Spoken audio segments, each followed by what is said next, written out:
O tratamento custaria mais de 100 mil, com menos de 10% de chance de recuperação. Foi o que o médico disse, com toda a calma do mundo. Minha família não chorou. Não discutiram.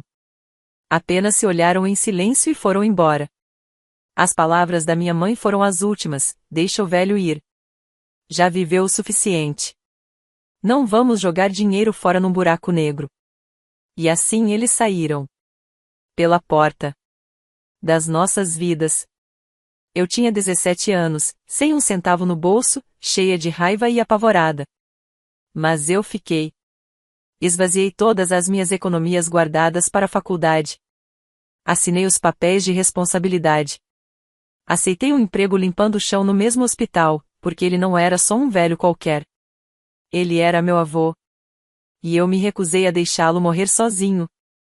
O que eles não sabiam é que ele ainda viveria mais 7 anos. E nesse tempo, eu me tornaria tudo aquilo que eles diziam que eu nunca conseguiria ser. Quando ele finalmente descansou em paz, aos 91 anos, eles reapareceram. Não por ele, mas pelo que ele havia deixado para trás. O corredor estava silencioso demais. Eu ainda ouvia o eco dos passos deles muito depois de o elevador fechar as portas. Fiquei ali, sozinha, com o prontuário médico do meu avô numa mão e minha carteira quase vazia na outra. Minha mãe foi a última a sair. Nem olhou para mim.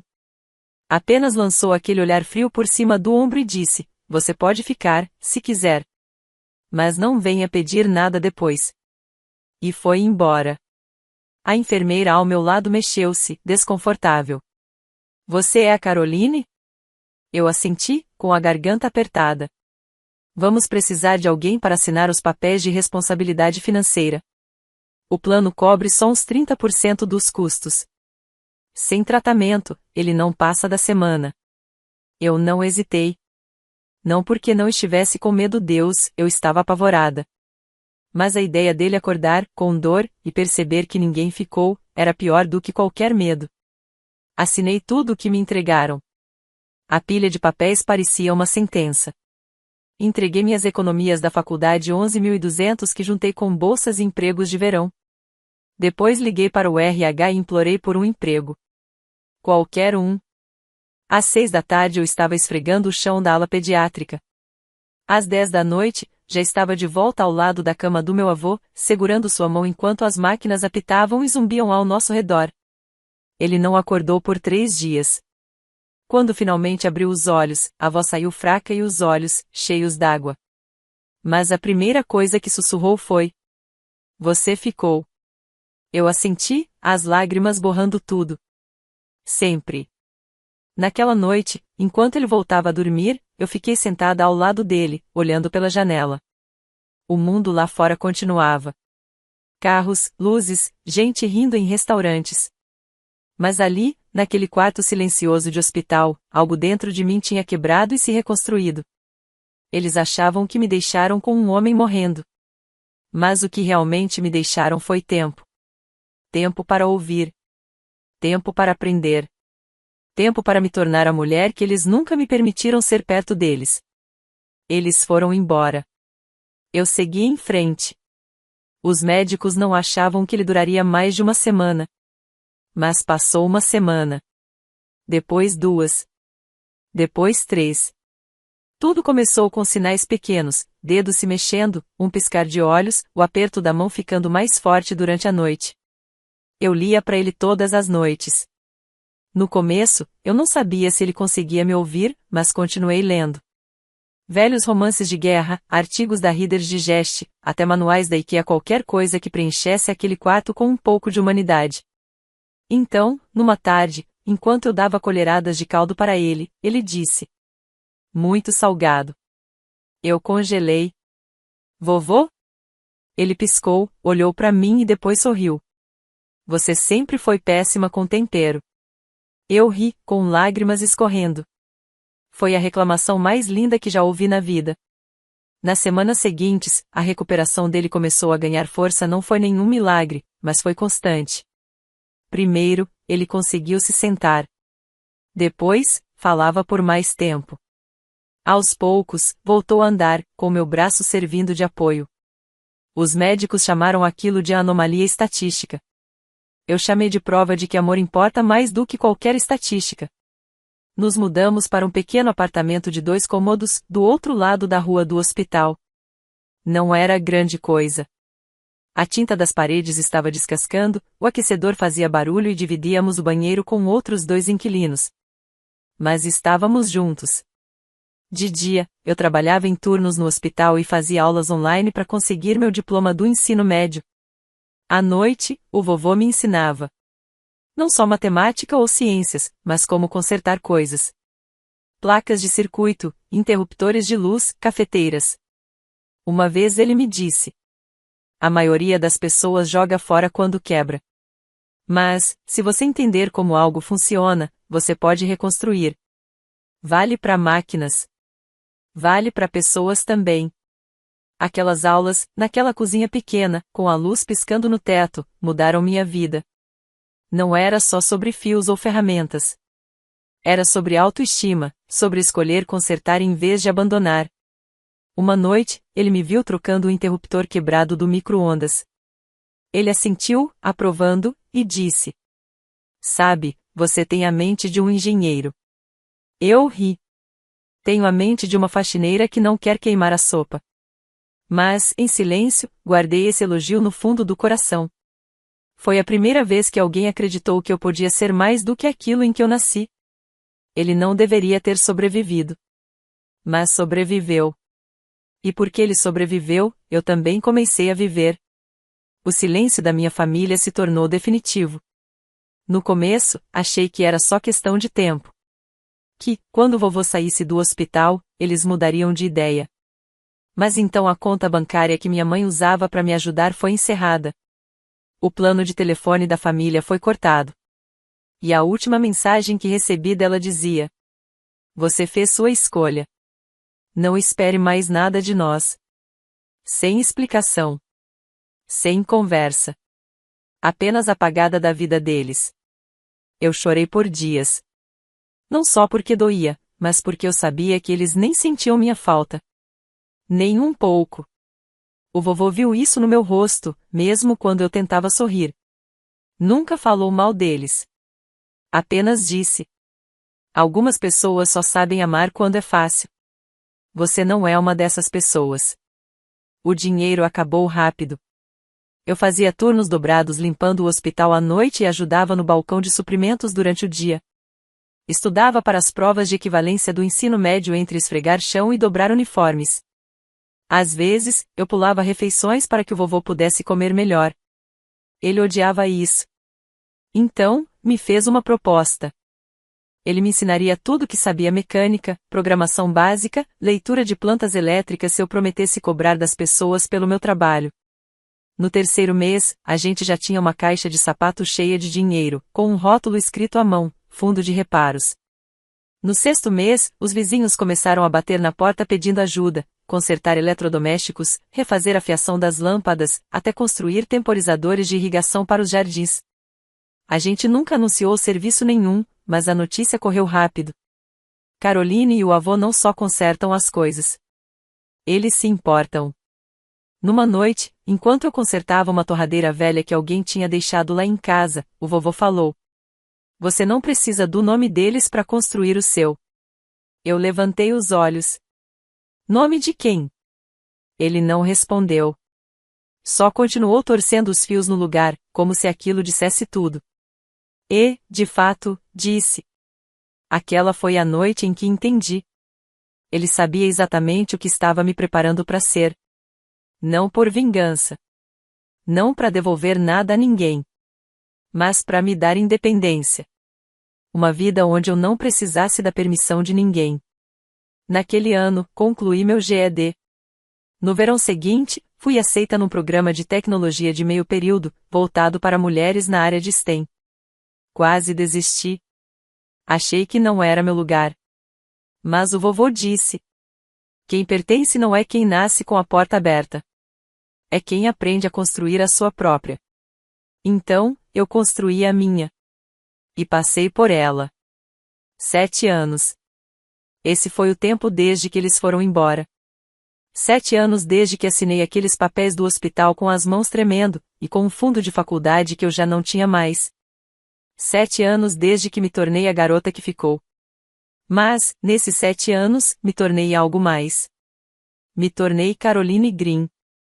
Não mais só a garota com um ferro de solda e um esfregão. Mas alguém que construía sistemas. Que consertava aquilo que outros achavam que era lixo. Uma mulher com um nome que agora significava mais do que a família que me abandonou. Tudo começou na nossa garagem. O vovô e eu criamos um protótipo simples, um sensor de queda para emergências. Acessível, fácil de usar. Testamos durante meses. O vovô até fingia cair pela cozinha, só para ajudar nos testes. Apresentamos o projeto a uma clínica local. Eles adoraram. Logo conseguimos nossa primeira pequena bolsa. Depois uma segunda. Depois uma microequipe com 2 estagiários que acreditaram na ideia o bastante para trabalhar com a gente tomando café e dividindo esperança. Chamamos o projeto de SAFEP. No 5º ano, estávamos registrados como uma LLC. No 6º ano, tínhamos contratos com 3 instituições de cuidados a idosos no estado. E no 7º ano, nossos dispositivos estavam protegendo mais de 10 mil idosos. O vovô se tornou nosso conselheiro, nosso mascote, nosso voluntário favorito. Mas, mais do que tudo, ele era minha âncora. Cada decisão. Cada madrugada. Cada esboço colado na parede. Ele estava lá. Nem sempre dizia muito. Mas, quando falava, importava. Sucesso não vale nada se te faz esquecer quem você é. No inverno, o jornal local publicou uma matéria sobre nós, de faxineira de hospital a CEO, a mulher que reconstruiu seu futuro a partir dos cacos do passado. Eu não mandei para minha mãe. Não precisava. A notícia correu pela cidade, pela família distante, por todos que um dia disseram que eu estava jogando minha vida fora cuidando de um velho que já estava morrendo. Eu não me vangloriei. Não liguei. Nem respondi ao primo que mandou mensagem perguntando: Ei, há quanto tempo você tá aí? Porque eu sabia de algo que eles nunca entenderam. Meu nome nunca veio deles. Veio de cada noite em que eu não desisti. De cada parafuso que apertei, de cada conta que lutei para pagar, de cada palavra que o vovô sussurrava quando eu achava que não conseguiria continuar. Ele tinha 91 anos quando a saúde dele começou a piorar de novo. Dessa vez foi mais devagar. Mais gentil. Ele ainda tomava seu café da manhã, ainda me dava sugestões sobre meus códigos, ainda sorria toda vez que eu entrava no quarto. Mas nós dois sabíamos que, agora, ele não ia se recuperar. E, pela primeira vez em anos, fui eu quem não quis deixar ir. Ele faleceu numa manhã de terça-feira. A luz lá fora estava suave, como se o mundo já soubesse que precisava ser gentil naquele dia. Eu o encontrei sentado na poltrona, perto da janela, o lugar que ele sempre chamou de seu canto de reflexão. Um livro fechado no colo, uma xícara de chá pela metade ao lado e um leve sorriso no rosto. Sem máquinas. Sem barulho. Só paz. Segurei sua mão por muito tempo antes mesmo de chamar a enfermeira do hospício. Não porque eu não soubesse o que fazer, mas porque eu não estava pronta para viver num mundo sem a voz dele. O funeral foi pequeno, exatamente como ele queria. Sem flores, sem discursos longos. Só alguns vizinhos, alguns colegas dos nossos primeiros dias na SAFEP, e a enfermeira que, um dia, disse que ele era o paciente mais gentil que já conhecera. Eu estava parada, na beira do cemitério, agradecendo às poucas pessoas que estavam indo embora. Quando ouvi o som de saltos caros no cascalho, me virei e congelei. Lá estavam eles. Minha mãe. Meu tio e a esposa dele. Meu primo, de terno preto caro, com cara de quem estava indo para uma reunião de negócios, não para um enterro. Eles olharam em volta como turistas numa dor que não lhes pertencia. Minha mãe abriu os braços, como se os últimos 7 anos nunca tivessem existido. Caroline, querida. Você se tornou uma mulher e tanto. Eu não me mexi. Não falei. Ela tentou de novo. Eu sei que as coisas ficaram complicadas naquela época. Mas ainda somos uma família. E seu avô, ele teria querido que estivéssemos juntos para isso. Eu quis rir. Quis gritar. Perguntar se ela lembrava de ter me deixado naquele corredor, como quem joga fora um lenço de papel usado. Mas não disse nada disso. Só apontei com a cabeça para a capela. Ele está lá dentro. Vocês têm 5 minutos. Depois do culto, enquanto eu recolhia os programas e dobrava, com cuidado, os comprovantes de doação para o nosso novo projeto de auxílio a idosos, ela veio até mim de novo. Dessa vez com aquele sorriso forçado que eu lembrava de cada jantar de aniversário passivo-agressivo. Então, sobre o espólio disse, como quem comenta sobre o tempo. Presumimos que exista um testamento. Seu avô não era descuidado. Encontrei seus olhos, sem emoção. Existe. O sorriso dela se alargou, como uma rede armando. Ótimo. Precisamos discutir como tudo será dividido. Foi quando, pela primeira vez em anos, eu falei. Falei de verdade. Você o deixou para morrer sozinho numa cama de hospital, mãe. Você não apareceu uma vez nesses 7 anos.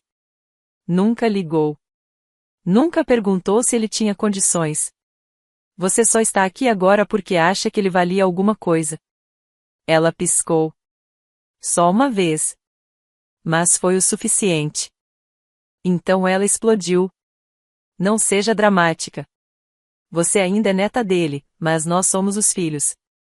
Ele jamais nos excluiria. Olhei para o envelope de madeira que segurava nas mãos, o testamento já lacrado, autenticado e entregue ao advogado dele. Amanhã você vai descobrir, eu disse, em voz baixa. Mas saiba que ele não foi nem de longe tão indulgente quanto eu fui. Na manhã seguinte, cheguei ao escritório de advocacia 15 minutos mais cedo. Não porque estivesse nervosa, mas porque eu vinha me preparando para esse momento há 7 anos. O Sr. Alton, advogado do meu avô, me recebeu com o mesmo profissionalismo calmo e gentil de sempre. Ele conhecia o vovô desde a época do nosso primeiro protótipo da SAFEEP. Foi ele quem nos ajudou a formalizar a papelada da LLC e, agora, era ele quem me ajudaria a encerrar esse capítulo. A sala de reuniões cheirava a madeira polida e papel antigo. Sentei-me na ponta da longa mesa. À minha frente, repousava um envelope lacrado e uma pequena caixa de madeira, a mesma que o vovô havia me pedido para manter fechada até aquele dia. Minutos depois, os outros chegaram. Minha mãe entrou como se fosse dona do lugar, com saltos altos demais para o peso das palavras que estava prestes a ouvir. Meu tio a seguiu, com um rosto já tenso de expectativa. Meu primo sentou-se bem na minha frente, sorrindo como se já estivesse contando dinheiro. Ninguém me cumprimentou. O Sr. Alton pigarreou e começou. Este é o testamento de Walter H. Green, datado, autenticado e confirmado em seu aniversário de 90 anos. Ele fez uma pausa, olhou para mim e disse: Senhorita Caroline, poderia abrir a caixa, por favor? Assenti e levantei a tampa. Dentro, estava o antigo relógio de bolso do meu avô, aquele que ele religiosamente dava corda todas as manhãs, às 7 horas. Escondidos debaixo dele, havia um pendrive e um bilhete dobrado. Deslizei o pendrive em direção ao Sr. Alton, que o conectou a um pequeno monitor. A tela se iluminou com o rosto envelhecido do vovô. Sua voz preencheu a sala, suave, firme e absolutamente clara. Se você está ouvindo isso, é porque eu já deixei este mundo. E se as pessoas que eu imagino que estejam nessa sala realmente estão aqui, bem, não me surpreende. Minha mãe se remexeu, desconfortável. Meu primo revirou os olhos para o teto. Vou ser direto, continuou o vovô. Eu, Walter Green, deixo todo o meu patrimônio, ações da SAFEEP, ativos imobiliários, contas pessoais e propriedade intelectual, para minha neta, Caroline Green. Tudo. O queixo do meu tio caiu. Minha mãe se inclinou à frente, furiosa. Isso não é legal. Ele deve ter sido manipulado. Ela estava com ele todos os dias. Quem garante o que ela enfiou na cabeça dele para colocar ele contra a gente? O Sr. Alton levantou calmamente um documento autenticado. O Sr. Walter Green passou por uma avaliação cognitiva 2 semanas antes desta gravação. Sua capacidade mental foi confirmada em sua totalidade. Sem coerção. Sem necessidade de revisão. Meu primo se levantou abruptamente. Você só pode estar brincando. Ela era faxineira. Ela tentou argumentar. Ela vivia às custas dele. Mas o vídeo do vovô continuou, como se tivesse ouvido cada palavra. Para quem acha que ela me tirou algo, eu digo, ela me deu mais 7 anos. Me deu manhãs de sol e café. Me deu significado. Vocês me deram silêncio. Vocês me deixaram para morrer porque eu era um incômodo. Ela ficou e construiu algo. Não apenas uma empresa, mas uma vida. O rosto da minha mãe empalideceu. Eu permaneci em silêncio. O Sr. Alton dobrou o testamento com a precisão de quem fecha um capítulo. Não há beneficiários alternativos. Nenhuma cláusula de contestação incluída. Qualquer tentativa legal de contestar anula o direito a qualquer herança. Os desejos de Walter Green são definitivos. Caroline Green é a única herdeira. Ninguém disse uma palavra. Não houve nem sequer um protesto. Apenas o zumbido constante do ar-condicionado e o som invisível de um legado sendo arrancado das mãos daqueles que achavam que tinham direito a ele. Quando foram saindo, um por um, minha mãe me lançou um olhar pela primeira vez com algo que quase parecia medo. Mas eu não vacilei. Porque agora ela sabia, eu não era mais a garota que eles tinham abandonado. Eu era a mulher que ele escolheu. Eles não saíram em silêncio. No momento em que as portas do escritório se fecharam atrás de nós, minha mãe se virou para mim, com a voz baixa e carregada de veneno. Acha que isso te faz melhor do que a gente? Você manipulou um velho à beira da morte e o convenceu a assinar tudo. Eu a encarei. A mesma mulher que, anos atrás, disse que eu estava desperdiçando minha vida com um homem que não sobreviveria a mais uma noite. Agora ela estava a centímetros de mim, não por tristeza, mas por raiva, não porque perdeu um pai, mas porque perdeu o dinheiro que achava que herdaria. Você o abandonou, disse calmamente. Você nos abandonou. E por 7 anos, nunca ligou para saber se ele sequer estava vivo. Meu tio tentou intervir, com voz tensa. Nós somos filhos dele, Caroline. Você não pode apagar isso. Virei-me para ele. E o que exatamente esse título significava para você? Um dever? Um laço? Ou só um direito de nascença que você achava que garantiria um pagamento? Ele cerrou os punhos, como se minhas palavras não fossem o bastante para ferir. Podemos contestar o testamento. Meu primo surtou. Vamos expor isso. Vamos contar à imprensa que você manipulou um homem com demência. Eu sorri. Não por ironia, mas porque estava pronta. Façam isso. Eu libero a filmagem completa e sem cortes do depoimento do vovô. As avaliações médicas. Os diários. As cartas de próprio punho contando tudo o que cada um de vocês deixou de fazer quando ele mais precisava. Vamos deixar o mundo ver que tipo de família vocês realmente foram. Eles silenciaram. Mas eu ainda não tinha terminado. Peguei um envelope da bolsa e entreguei para minha mãe. Isso aqui ele escreveu um mês antes de morrer. Não é legal. É pessoal. Ela hesitou, mas abriu. 3 palavras, escritas com a caligrafia firme e nítida do meu avô. Você foi embora. As mãos dela tremiam. Ela amassou o bilhete na palma como se o papel pudesse apagar a vergonha. Pela primeira vez, ela não respondeu. Nem palavrão, nem apelo. Apenas silêncio. E esse silêncio disse tudo. Virei-me para sair, mas antes de cruzar a porta, falei, sem olhar para trás. Você perdeu a herança. Mas pior que isso, você perdeu ele. E, na verdade, perdeu muito antes dele morrer. Eu não tirei nada de você. Foi você quem desistiu de tudo no dia em que escolheu a conveniência em vez do amor. Eles me observaram enquanto eu caminhava para fora, em direção à luz do sol. E, pela primeira vez na vida, eu não me senti pequena sob o olhar deles. Eu me senti completa. Não porque venci. Mas porque sobrevivi. Porque fiquei. Porque construí algo lindo a partir das cinzas que eles deixaram para trás. E porque, no final, ele me escolheu. Não apenas com seu testamento, mas com seu tempo, sua confiança e o amor silencioso e inabalável de um homem que enxergou valor na pessoa que os outros haviam abandonado. 6 meses depois, a casa estava mais silenciosa do que nunca, mas não solitária. Guardei a chaleira que ele amava, a cadeira perto da janela e o relógio de bolso, aquele que ainda dou corda todos os dias às 7 horas da manhã, como um ritual, como uma promessa. Mas o que fiz em seguida não foi por luto. Foi por construção. Usei parte da herança para fundar a Green Foundation. Nomeada não apenas pelo sobrenome dele, mas em homenagem ao homem que transformou negligência em esperança. A missão era simples: oferecer treinamento técnico e apoio emocional para adolescentes e idosos abandonados, assim como nós fomos um dia. Começamos pequeno, 3 laptops, 2 mesas dobráveis e uma sala alugada num centro comunitário. Mas no dia em que nossa primeira aluna construiu seu próprio dispositivo básico de detecção de quedas e gritou: "Está funcionando mesmo!", eu senti algo encaixar dentro do peito. Aquela alegria, aquela centelha. Era ele.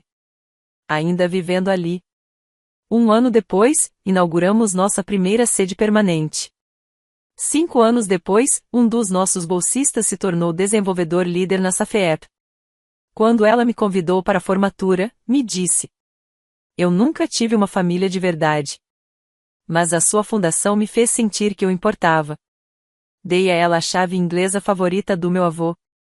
Aquela que ele sempre dizia que consertava mais do que circuitos. "Você importa, sim." Respondi. "E nunca deixe ninguém te fazer esquecer disso." Eu ainda moro na mesma casa. A empresa cresceu, mas minha vida continua simples. Sem mansões, sem carros chamativos. Apenas propósito e paz. Porque eu sei o que é riqueza de verdade. São os 7 anos extras que ganhei com ele. São as vidas que ajudei a consertar. É a garota que eu fui e a mulher que me tornei porque fiquei quando ninguém mais ficou. Às vezes penso naquele dia em que nos deixaram no hospital. Como me senti quebrada. E então olho para tudo que nasceu daquele momento. Não amargura. Mas pertencimento. Não vingança. Mas restauração. Não herança. Mas legado. Hoje à noite, darei corda no relógio de bolso novamente. E, um dia, quando eu souber que outra pessoa está pronta, vou passá-lo adiante. Não porque tenha valor material. Mas porque carrega tudo que importa. E direi a ela o que ele me disse um dia. Você ficou. Você construiu. E agora, é seu.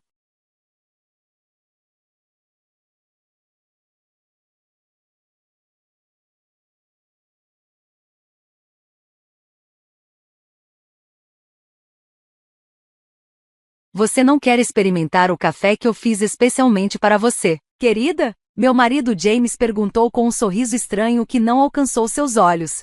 Eu estava sentada à elegante mesa de jantar da minha cunhada, Nina, em sua casa em Nashville, onde nos reuníamos para nosso brunch familiar mensal. A xícara de café à minha frente exalava um cheiro esquisito, quase metálico, que fez meu estômago revirar. Meu nome é Cristina, e aos 29 anos, nunca imaginei que estaria questionando se meu próprio marido estava tentando me envenenar. Mas, depois de 3 anos de casamento e inúmeros episódios de intoxicação alimentar acidental, aprendi a ser cautelosa, principalmente perto de Nina. Ela sempre tinha um jeito de orquestrar situações que me deixavam doente ou humilhada, e sempre com aquele mesmo sorriso inocente. James estava usando esse sorriso agora. Que atencioso da sua parte, respondi, forçando um sorriso enquanto minha mente trabalhava rápido. O aroma que vinha da xícara era diferente de qualquer café que eu já tivesse sentido antes. Me lembrou do mês passado, quando acabei no pronto-socorro depois de tomar chá na casa de Nina. Os médicos não conseguiram explicar meus sintomas e ela insistiu que tinha preparado o chá exatamente do mesmo jeito que sempre fazia. Agora, do outro lado da mesa, Nina me observava atentamente, mexendo distraidamente seu próprio café, ainda intocado. James tem se tornado um verdadeiro barista ultimamente, ela disse com um sorriso malicioso. Ele tem praticado diferentes métodos de preparo, só para você. A maneira como ela enfatizou para você me deu arrepios na espinha. Nos últimos meses, notei que James passava mais tempo na casa de Nina, dizendo que estavam planejando uma surpresa para nosso próximo aniversário, mas algo parecia errado. As conversas sussurradas que paravam quando eu entrava na sala, as mensagens suspeitas que vislumbrei no telefone dele. E agora, esse café com um cheiro tão estranho. Peguei a xícara e fingi tomar um gole, observando suas expressões. James e Nina trocaram um olhar rápido. Minhas suspeitas se confirmaram. Fazendo um show de checar meu telefone, me levantei abruptamente. Oh, olha só, preciso fazer uma ligação rápida para o trabalho. Nina, você se importaria se eu usasse seu escritório? Enquanto passava por ela, tropecei de propósito. No meio da confusão, para me equilibrar, troquei nossas xícaras de café rapidamente. Ah, me desculpe, exclamei, me endireitando. Sou tão desajeitada às vezes. Nina acenou com a mão, impaciente. Só tente não quebrar nada no meu escritório, disse, com um sorriso tenso. Balancei a cabeça e saí apressada, meu coração martelando. Atrás da porta do escritório, pude vê-los à mesa. Agora, só precisava esperar e observar. Vi quando Nina levou a xícara de café aos lábios. Meu estômago se apertou. Parte de mim queria impedi-la, avisá-la. Mas eu precisava saber a verdade. Foram muitas noites no hospital, muitas horas de dor intensa, sempre depois de compartilhar refeições com eles. Nem sempre foi assim. Quando conheci James, há 3 anos, no casamento de um amigo em Nashville, ele era charmoso, atencioso. Mas agora, tudo parecia diferente. Nina também parecia acolhedora no início, sempre me convidando para reuniões de família e se oferecendo para ajudar a planejar nosso casamento. Mas, olhando para trás, eu deveria ter notado os sinais de alerta, a maneira como ela acidentalmente derramava coisas no meu vestido em eventos importantes ou como minha comida sempre parecia ter um tempero extra quando ela ajudava na cozinha. Os incidentes começaram pequenos, uma dor de estômago aqui, uma leve reação alérgica ali. James sempre tinha uma desculpa pronta. Talvez tenha sido algo que você comeu antes. Você deve estar ficando doente. Mas o padrão estava ficando claro. O pior aconteceu há 2 meses, quando acabei hospitalizada depois de tomar café da manhã na casa deles. Os médicos encontraram vestígios de algo desconhecido no meu sistema, mas James convenceu a todos de que eu devia ter tomado algum medicamento vencido. Agora, eu me agarrava ao batente da porta, observando enquanto Nina tomava outro gole do café. James digitava algo no telefone, aparentemente despreocupado. Minha própria xícara permanecia intocada na mesa, fria, mas o cheiro metálico ainda impregnava meu nariz, me fazendo estremecer.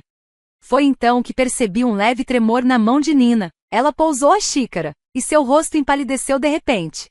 James, sua voz tremeu, tem algo errado. James levantou os olhos, sua expressão passando de confusão para puro horror ao perceber de qual xícara ela estava bebendo. Ele saltou da cadeira, derrubando-a no processo. Nina, o que está acontecendo? As mãos dela tremiam violentamente agora.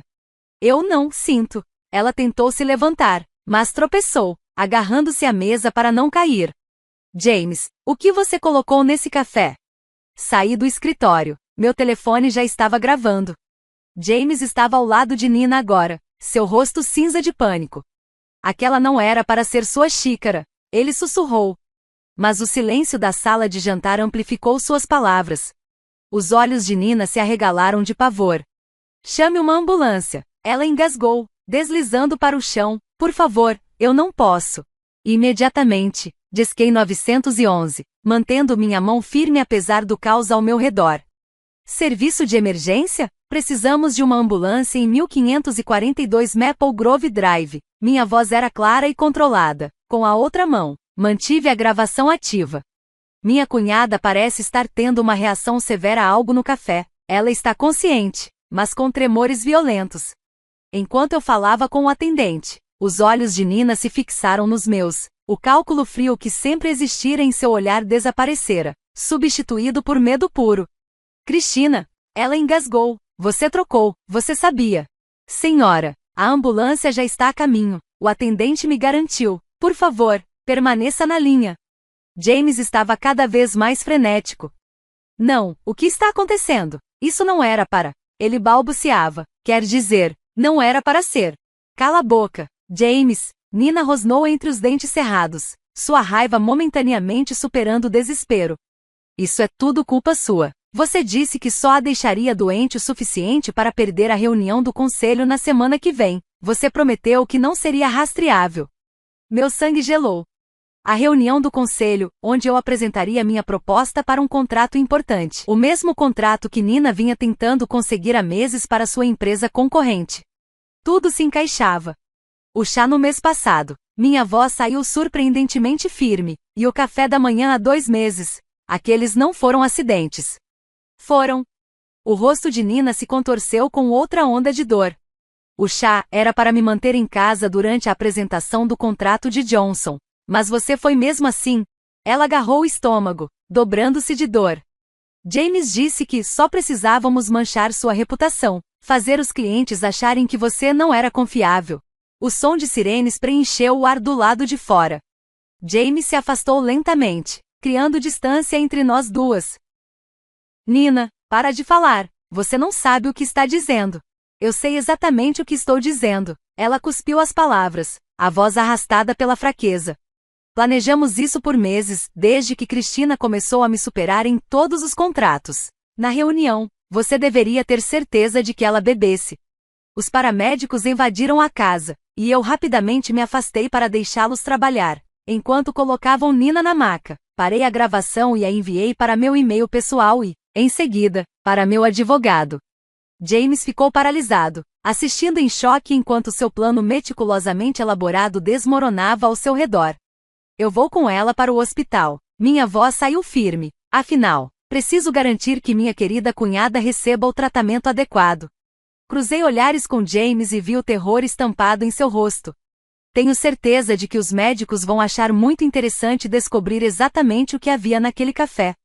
O pronto-socorro do Hospital Geral de Nashville estava um caos, com médicos e enfermeiros correndo de um lado para o outro. Sentei-me na sala de espera, segurando meu telefone com força, repetindo a gravação da confissão de Nina, o tremor na voz dela, o pânico em seus olhos.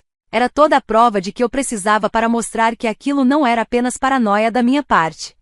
Família de Nina Anderson? Uma enfermeira chamou do corredor. Levantei-me, notando a ausência de James. Ele havia murmurado algo sobre estacionar o carro 20 minutos antes, e ainda não tinha voltado. Sou a cunhada dela. Segui a enfermeira pelas portas duplas. Como ela está? Ela foi estabilizada, mas encontramos níveis preocupantes de toxinas no organismo dela. A expressão da enfermeira era séria. O médico gostaria de falar com você sobre algumas descobertas incomuns nos exames de sangue. Doutora Phillips, uma mulher alta, de cabelos grisalhos e olhos penetrantes, me esperava no quarto de Nina. Senhora Bennett, pode me contar exatamente o que aconteceu antes de sua cunhada passar mal? Respirei fundo e segurei meu telefone. Acho que você deveria ouvir isso primeiro. Toquei a gravação do Brant, observando a expressão da médica mudar de preocupação profissional para puro alarme. Isso é muito sério. Ela começou a anotar em seu tablet. A substância que encontramos não é algo que acidentalmente acaba no café. Estamos lidando com um caso de contaminação deliberada. Deliberada. Naquele momento, James apareceu no final do corredor, o rosto pálido e coberto de suor. Ele claramente tinha ouvido as palavras da médica. Cristina, ele começou, dando um passo na minha direção. Deixe-me explicar? Fique para trás. A doutora Phillips alertou, apertando o botão de chamada da enfermagem. Segurança para o quarto 412, por favor. James levantou as mãos em um gesto de rendição. Isso tudo é um mal-entendido. Nina estava confusa. Ela não sabia o que estava dizendo. Na verdade, abri as mensagens que tinha descoberto no telefone dele na semana passada, as mesmas que secretamente encaminhei para mim mesma. Então essas mensagens entre você e Nina, falando sobre garantir que ela esteja fora de serviço antes da apresentação de Henderson, eram apenas uma conversa amigável? O rosto dele perdeu toda a cor. Você vasculhou meu telefone? Depois que encontrei aquele frasco estranho na gaveta da sua mesa? Sim, eu olhei. Virei-me para a doutora Phillips. Doutora, fui hospitalizada 3 vezes nos últimos 6 meses com sintomas inexplicáveis. Gostaria de saber se eles correspondem ao que encontraram no organismo de Nina hoje. Os olhos da médica se estreitaram. Precisaremos fazer alguns testes para comparar. A segurança garantirá que seu marido permaneça disponível para interrogatório. 2 seguranças surgiram, posicionando-se de cada lado de James. Ele olhou ao redor, vendo a fachada cuidadosamente construída dele e de Nina desmoronando diante de seus olhos. Nós só estávamos tentando ajudá-la a desacelerar. Ele gaguejou. Você estava trabalhando demais, aceitando todos os grandes clientes. Nina disse que, se conseguíssemos fazer você tirar um tempo de folga, me envenenando, minha voz saiu firme, mesmo quando minhas mãos tremiam de raiva. Há quanto tempo você faz isso? Foi você quem mexeu na minha comida na festa de Natal também? O silêncio de James foi a única resposta que eu precisava. Atrás dele, eu podia ver o quarto de Nina, onde ela estava ligada a vários monitores. Sua arrogância anterior tinha desaparecido, substituída pelo medo de alguém que sabia que seus esquemas finalmente tinham chegado ao fim. A detetive Mendoza está a caminho, a doutora Phillips disse calmamente. Ela vai querer ouvir os depoimentos de todos os envolvidos. Assenti, sentindo uma estranha sensação de calma. A verdade finalmente estava vindo à tona, e não havia mais como voltar atrás. A detetive Mendoza chegou em menos de 1 hora. Sua presença dominava o corredor estéril do hospital. Era uma investigadora experiente, especializada em casos de violência doméstica. Ela ouviu atentamente enquanto eu reproduzia a gravação do Brant e mostrava as mensagens de texto. Senhora Bennett, ela disse, revisando suas anotações, você mencionou hospitalizações anteriores. Pode me contar mais sobre esses incidentes? Peguei meu telefone novamente, abrindo um documento que vinha mantendo há meses. A primeira vez foi em fevereiro, depois de um jantar na casa de Nina. Tive fortes dores de estômago e tontura. A segunda foi em abril, o incidente do chá. Em junho, depois do café da manhã com eles. Minha voz permaneceu firme. Continuei. Cada vez, os sintomas eram semelhantes, mas diferentes o suficiente para que os médicos não conseguissem identificar uma causa. Os olhos da detetive Mendoza se estreitaram enquanto ela examinava meu registro detalhado de datas, sintomas e circunstâncias. E você tem mantido registros? Desde que percebi o padrão. Hesitei antes de pegar outro telefone da minha bolsa. Também comecei a carregar um telefone reserva com um número diferente. Eu o usava para gravar conversas sempre que estava perto deles. Levantei o olhar para a detetive. Tenho várias gravações em que Nina e James discutem seus planos, embora tenham tido cuidado para não serem explícitos. Toquei uma das gravações. A voz de Nina saiu claramente. A conta Henderson vale milhões. James, não podemos deixá-la arruinar tudo pelo que trabalhamos. Apenas siga o plano. Alguns dias de doença devem ser suficientes. A resposta de James foi igualmente condenatória. Eu tenho algo mais forte desta vez. Ela não vai conseguir chegar à apresentação. A expressão da detetive Mendoza endureceu enquanto ela ouvia. Pela janela do quarto de Nina, eu podia ver minha cunhada acordada agora, parecendo significativamente menos confiante do que no Brant. O hospital está realizando exames toxicológicos, a detetive me informou. A doutora Phillips já identificou várias substâncias que não ocorrem naturalmente. Precisaremos de amostras da sua casa também. Uma comoção no corredor chamou nossa atenção. James estava discutindo com os seguranças, sua voz cada vez mais desesperada. Preciso falar com minha esposa, ele gritou. Cristina, por favor, você não entende. Estávamos tentando proteger você. A detetive Mendoza se colocou entre nós.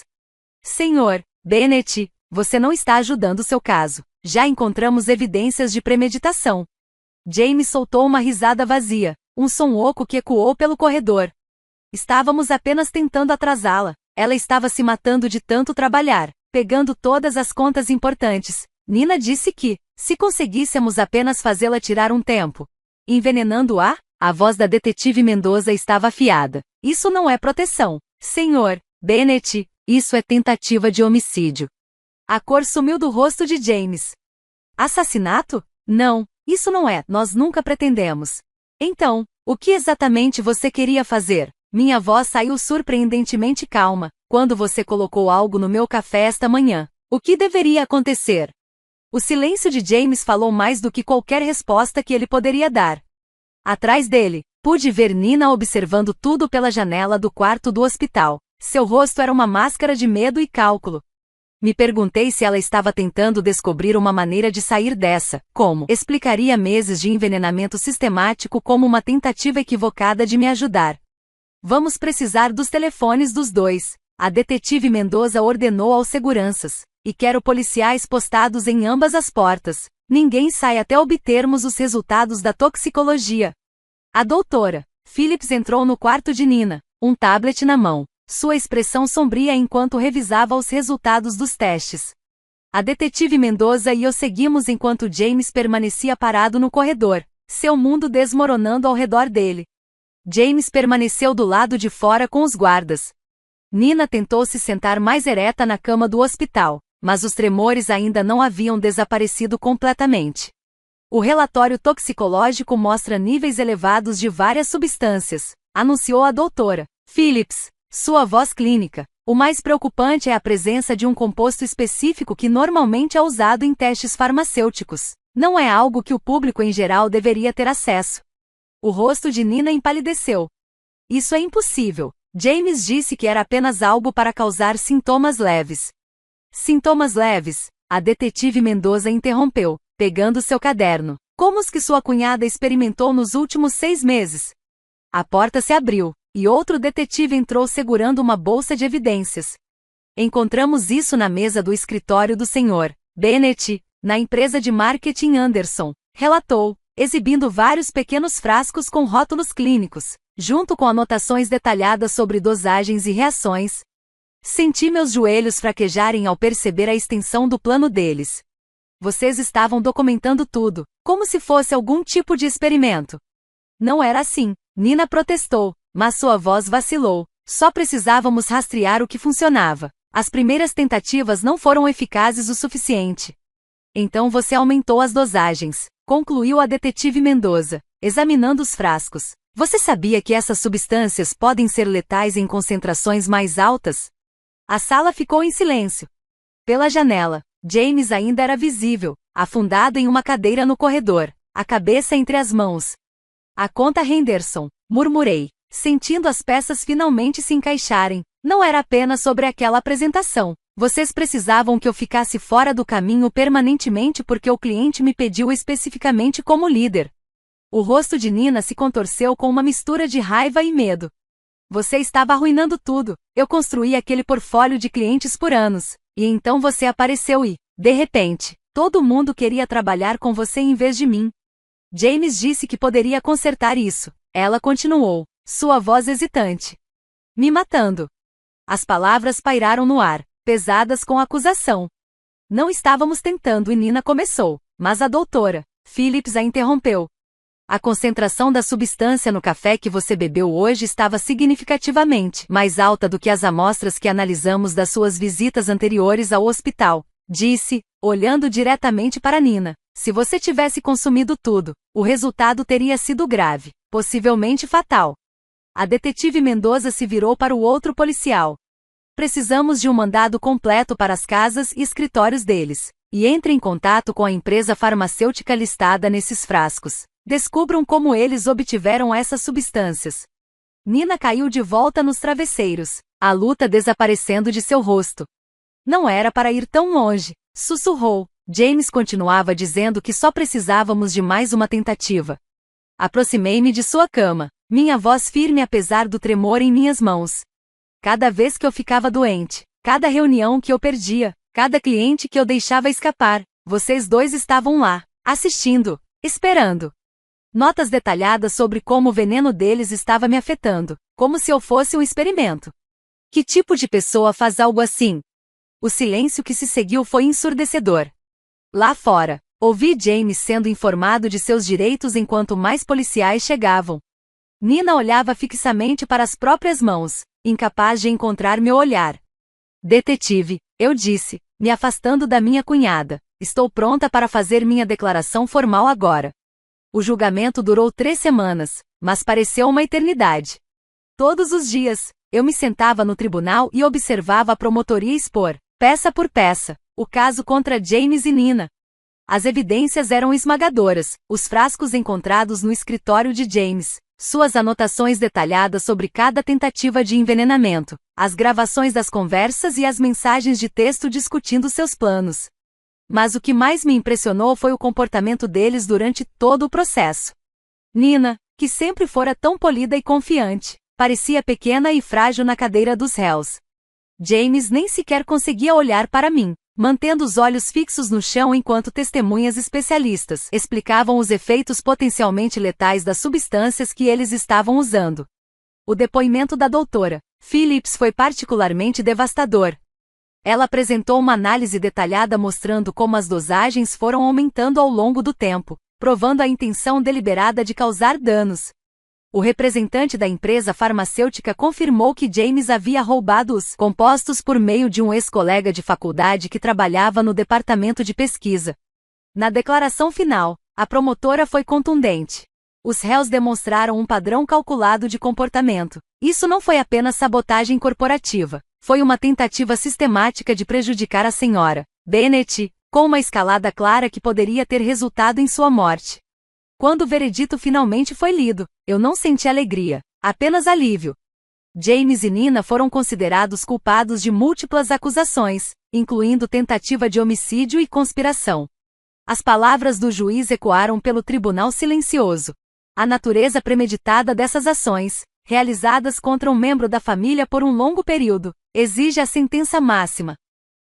Observei enquanto eles eram levados algemados, pensando em como a ganância e o ciúme haviam corrompido duas pessoas em quem eu confiava, transformando-as em algo irreconhecível. Seus negócios, suas reputações, sua liberdade.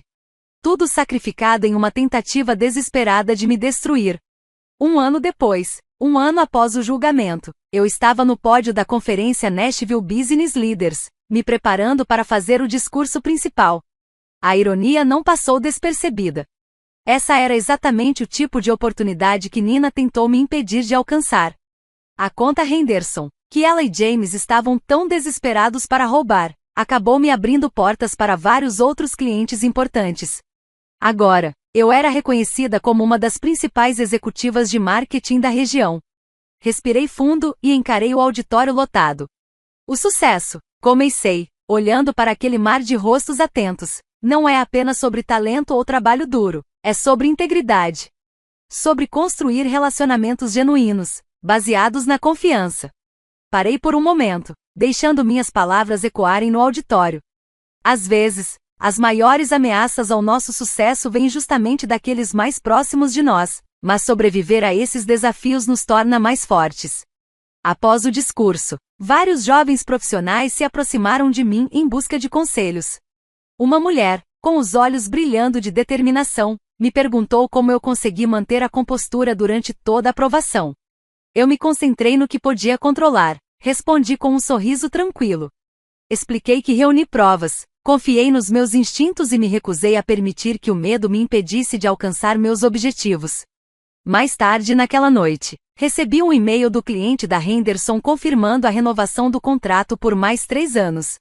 Sorri, pensando em como tudo poderia ter sido diferente se eu não tivesse seguido minha intuição naquele dia, no brunch. Naquela manhã, o jornal local publicou um pequeno artigo sobre Nina e James iniciando suas penas de prisão. Não me dei ao trabalho de ler. Em vez disso, me concentrei na proposta para meu mais recente projeto de cliente, sabendo que a melhor vingança não é se vingar, mas seguir em frente e ter sucesso, apesar daqueles que tentaram me impedir.